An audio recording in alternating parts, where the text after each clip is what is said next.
Hello guys, good morning. Welcome to the channel. तो आज हम देखेंगे इंट्रोडक्शन टू द ट्रांसफार्मर। तो ट्रांसफार्मर एक सिंपल डिवाइस है जिसमें दो या उससे ज़्यादा सर्किट्स एक कॉमन मैग्नेटिक कोर के थ्रू कपल्ड है। ट्रांसफार्मर्स में इलेक्ट्रिसिटी इंडक्शन के थ्रू ट्रांसफर होती है एक सर्किट से दूसरे सर्किट में थ्रू इलेक्ट्रोमैग्नेटिक इंडक्शन। तो ये है ट्रांसफार्मर का कोर। तो सिंगल फेज ट्रांसफार्मर का डायग्राम है ये। तो एक सर्किट, उसमें करंट आया तो उसकी वजह से मैग्नेटिक फ्लक्स प्रोड्यूस हुआ। उस मैग्नेटिक फ्लक्स की वजह से दूसरी वाइंडिंग में करंट इंड्यूस हुआ थ्रू इलेक्ट्रोमैग्नेटिक इंडक्शन। तो this is a basic idea of a transformer. तो दो से ज्यादा भी सर्किट हो सकते हैं। तो यहाँ हमें एक ही कोर में तीन सर्किट्स हैं, तीन वाइंडिंग्स हैं। तो ऐसे ही थ्री फेज ट्रांसफार्मर्स भी होते हैं। ये पहले वाला सिंगल फेज था, अब थ्री फेज ट्रांसफार्मर्स भी है। तो इसमें थ्री फेज वाइंडिंग्स होंगी, तो इनकी वजह से थ्री फेज फ्लक्स प्रोड्यूस होगा। ये फ्लक्स भी थ्री फेज करंट की तरह ही 120 डिग्री फेज शिफ्टेड होगा एक दूसरे से। आगे हम इलेक्ट्रिकल मशीन्स में देखेंगे कि सभी मशीन्स का एक ही आइडिया है कि एक फॉर्म ऑफ एनर्जी दूसरी फॉर्म ऑफ एनर्जी में कन्वर्ट हो रही है passing through a common magnetic flux. तो ट्रांसफार्मर में भी ये एक स्टैटिक मशीन है, इसमें कोई मूविंग पार्ट नहीं है, बट इलेक्ट्रिकल एनर्जी दूसरी फॉर्म ऑफ इलेक्ट्रिकल एनर्जी में कन्वर्ट हो रही है, दूसरे लेवल ऑफ इलेक्ट्रिकल एनर्जी में कन्वर्ट हो रही है। यहाँ जैसे कि वोल्टेज अप या डाउन हो रही है। अगर हमने electrical energy the and pass it through a magnetic flux, and if we are getting electrical energy, it is a transformer। तो ये बेसिक ब्लॉक डायग्राम है, इसमें हर चीज डिटेल में है। ये तो बेसिक आइडिया लेने के लिए है। इसी तरीके से अगर हमने electrical energy the, pass it through a magnetic flux, and if we are getting mechanical energy, what we call it, it is a motor। इसी तरीके से if we are giving mechanical energy, of course with windings on it, and pass it through a magnetic flux, and if we are getting electrical energy, it is a idea of generator। तो ये है सारी machines का idea. तो देखिए, तो इसमें कोई डाउट हो तो आप प्लीज कमेंट करके बताइए। तो हम अब ट्रांसफार्मर के मेजर यूजेस देखते हैं कि मेजरली ट्रांसफार्मर कहाँ यूज होता है। Majorly transformer power as a power transformer and as a distribution transformer use होता है इन पावर ट्रांसमिशन सिस्टम। तो देखते हैं इसका डायग्राम, ब्लॉक डायग्राम। तो इस तरीके से एक एसी जनरेटर है, उससे हम ट्रांसफार्मर के थ्रू पावर ट्रांसमिट करते हैं। तो this is a generation part, फिर transmission part, then at consumer and it is a distribution part. तो इस तरीके से देखिए, तो पावर प्लांट के थ्रू पावर जनरेट हुई, तो उसके बाद एक ट्रांसफार्मर है, तो उसके बाद ट्रांसमिशन लाइन्स आ गई। हम एक कॉन्सेप्ट आगे देखेंगे कि it is always convenient and advantages to transmit electricity at high voltages. तो जिस वोल्टेज लेवल पे हम इलेक्ट्रिसिटी जनरेट कर रहे हैं, उससे हम वोल्टेज को बढ़ा के ट्रांसमिट करते हैं। तो इसलिए जनरेशन एंड में जो ट्रांसफार्मर है वो हमेशा स्टेप अप ट्रांसफार्मर यूज किया जाता है। तो अब ट्रांसमिशन लाइन के बाद again we go to distribution end. Distribution end is our consumer end. जो डिस्ट्रीब्यूशन एंड पे वोल्टेज का लेवल है वो हमेशा ट्रांसमिशन लेवल की वोल्टेज लेवल से कम होता है, तो इसलिए हम यहाँ स्टेप डाउन ट्रांसफार्मर यूज करते हैं। अब ये डिस्ट्रीब्यूशन है, तो एक जनरेशन स्टेशन से बहुत अलग अलग तरीके के डिस्ट्रीब्यूशन एंड कनेक्ट होंगे। डिस्ट्रीब्यूशन एंड में जो डिमांड है वो हर तरीके की अलग अलग होगी। कहीं एग्रीकल्चर होगी, कहीं इंडस्ट्री होगी, कहीं रेजिडेंशियल होगी। तो अलग अलग टाइम पे अलग अलग लोड एक्टिव रहेगा। तो अब हम जो मेजर ट्रांसफार्मर्स थे, power transformer and distribution transformer, इनके बीच में मेजर डिफरेंस देखते हैं क्या है। तो पावर ट्रांसफार्मर क्या है, it is use about 33 kV and below 33 kV it is a distribution transformer majorly, जो ट्रांसमिशन सिस्टम में यूज होता है। And power transformer runs always at 100% load being near to generating station. जैसा कि हमने देखा कि एक जनरेटिंग स्टेशन से बहुत सारे तरीके के डिस्ट्रीब्यूशन एंड होंगे, कंज्यूमर एंड होंगे। तो हर टाइम पे किसी एक टाइम पे कोई एक एक्टिव होगा, किसी दूसरे टाइम पे कोई दूसरा एक्टिव होगा। तो जनरेशन की तरफ, तो जनरेशन एंड है वो हमेशा 100% लोड के अराउंड लोडेड रहेगा। तो जनरेशन के पास जो ट्रांसफार्मर है, जो जनरेट पावर ट्रांसफार्मर है, वो नॉर्मली 100% लोडेड रहता है, क्लोज टू 100%। एंड इफ इसी डिस्ट्रीब्यूशन ट्रांसफार्मर जो है कंज्यूमर एंड पे है। अब हमें पता है कि कंज्यूमर एंड पे डिमांड बहुत सारे फैक्टर्स पे डिपेंड करती है, like the time of the day. जैसे कि दिन में इलेक्ट्रिसिटी ज़्यादा कंज्यूम होती है, रात को कम। तो रात को वो लोडिंग उसकी कम होगी, दिन में ज़्यादा होगी।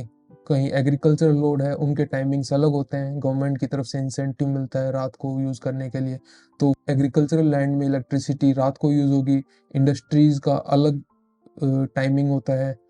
तो इस तरीके से कभी कभी सीजन पे डिपेंड करता है कि ज़्यादा गर्मी है या ज़्यादा ठंड है, तो ज़्यादा लोड है।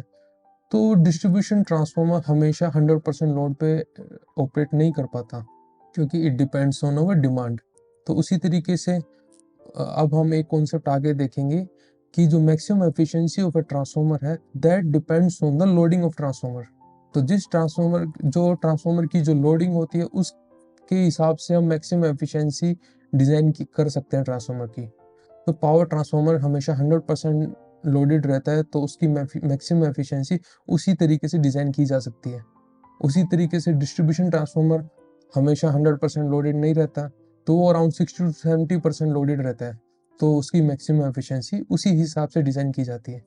तो जैसा कि हमने देखा, power transformer works at 100% efficiency, whereas distribution transformer works at 50 to 70% efficiency.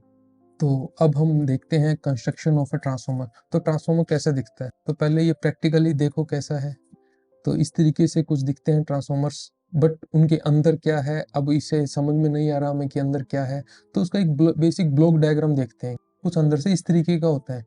तो इसके मेन पार्ट्स हैं कोर, ऑब्वियसली जिसमें मैग्नेटिक फ्लक्स प्रोड्यूस होता है, वाइंडिंग्स जिसके थ्रू इलेक्ट्रिसिटी हम कन्वर्ट करते हैं एक लेवल से दूसरी लेवल में। फिर उसके बाद कंटेनर, जो कोर और वाइंडिंग्स है they are always enclosed in a tank और अ कंटेनर।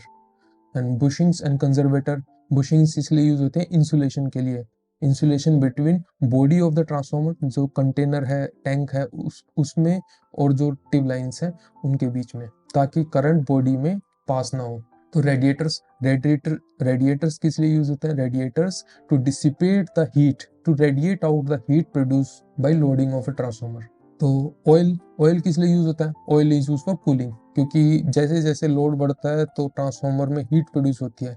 अब उस हीट की वजह से बहुत सारे फॉल्ट आ सकते हैं, बहुत इंसुलेशन डैमेज हो सकता है। को अवॉइड करने के लिए हम उसकी हीट ऑयल में ट्रांसफर कर देते हैं। तो oil is use for cooling of a transformer. तो बुशिंग जैसे कि हमने देखा insulation, and Buchholz relay, it gives protection against heating of oil और लीकेज। अलग अलग तरीके के फॉल्ट होते हैं ऑयल में भी, कभी लीकेज हो सकता है, कभी हीटिंग हो सकता है, क्योंकि फॉल्ट किसी शॉर्ट सर्किट के कारण हॉट स्पॉट्स जनरेट हो सकते हैं, उनकी वजह से ऑयल हीट हो सकता है।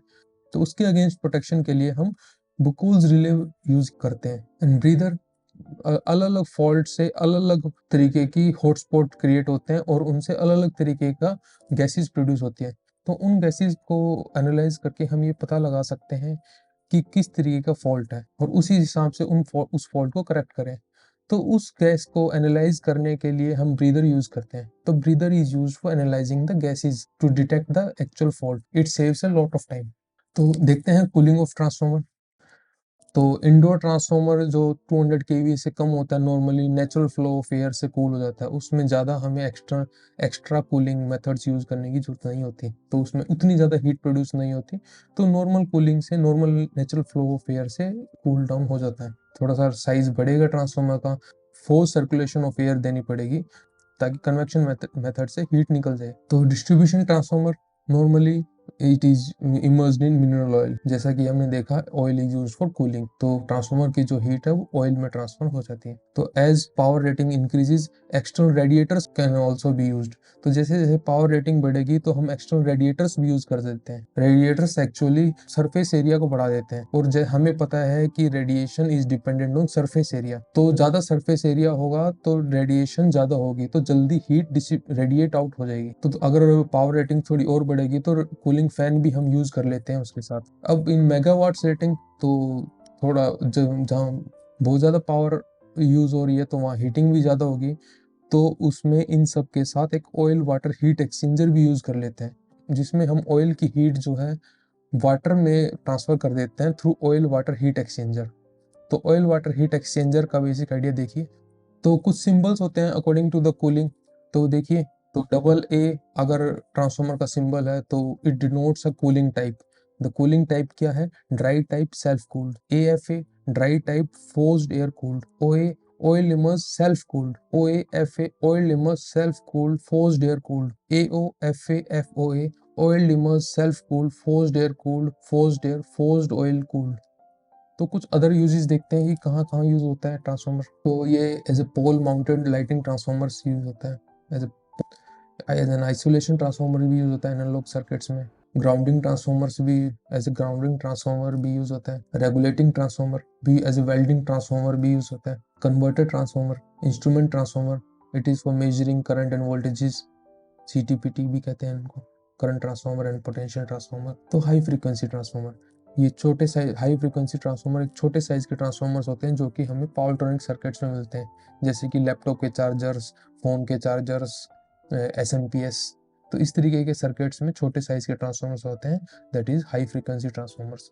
ये कॉन्सेप्ट है जो हम आगे देखेंगे, जैसे जैसे फ्रीक्वेंसी बढ़ती है ट्रांसफॉर्मर की तो ट्रांसफॉर्मर का साइज छोटा होता जाता है। तो high frequency transformers are always small in size. तो ये था इंट्रोडक्शन टू ट्रांसफॉर्मर्स, और आप अपने डाउट्स कमेंट सेक्शन में पूछ सकते हैं आगे। तो आगे हम हर चीज़ को डिटेल में लेंगे, with examples, with theory, derivations and with numericals. तो मिलते हैं नेक्स्ट वीडियो में। Thank you.